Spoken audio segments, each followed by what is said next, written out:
Sa wakas, after ng 8 hours na work, eto, pauwi na kami with my TL at bagong tirintas siya. Ako nga pala yung nagtirintas dyan sa buhok ng TL ko. Tapos eto, nag-video lang ako kasi ang ganda ng kinalabasan. Pagka-uwi ko naman sa bahay, eto, nagpaluto lang ako sa mama ko ng scrambled egg dito sa kawali naming nangingitim.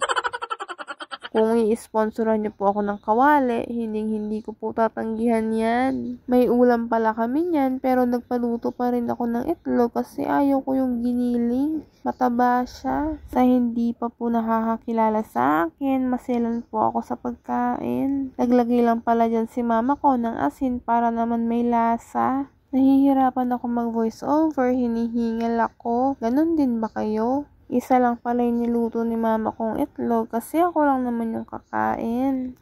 Mamaya naman pala, kakain naman kami sa Samjihan. Fast forward, nandito na nga pala kami sa Yoshimitsu. Located pala ito sa may San Fernando, Pampanga. Hindi pala ako mahilig sa Samji kaya puro side dishes lang yung kinakain ko. Buti na lang dito sa Yoshimitsu, madami silang pagpipili ang side dishes. Bukod sa dami ng side dishes, isa pa pala sa gusto ko ay yung kapag umorder ka, hindi ka mapapagod kakataas ng kamay. Yung staff nila may ibibigay ng QR code tapos i-scan mo lang para makapag-order ka. Yung Yoshimitsu pala, katabi lang niya yung Vista Mall. After namin sa Yoshimitsu, dumaan lang kami dito sa may Starbucks sa harap ng Vista Mall para magkwentuhan at magkape. Since hindi pala ako nagkakape, kaya itong Starbucks refresher na lang yung in-order ko. Yung flavor pala nito ay mango dragon fruit with lemonade. Hindi daw kasi available yung unang order ko na pink drink with strawberry acai. Yung nasa right side ko pala ay yung TL ko, tapos yung in-order niya yung white chocolate mocha. Nakita lang daw niya yun sa newsfeed niya. Syempre, mahal ang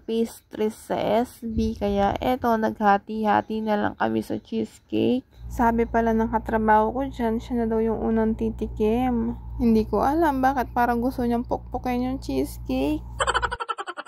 After pala namin sa SB, pupunta naman kami sa SM Pampanga para bumili ng pasalubong. Dahil medyo malayo nga yung Vista Mall, kaya nagpag-grab na lang kami. Bumili lang pala ako nitong Angel's Pizza pasalubong para sa mama at ate ko. Naghati lang pala kami nung katrabaho ko dito sa pizza. Buy one take one kasi to kapag meron kang ACP ID. Dalawang flavor pala to, naka-split sa dalawa. Pero nakalimutan ko na kung anong flavor.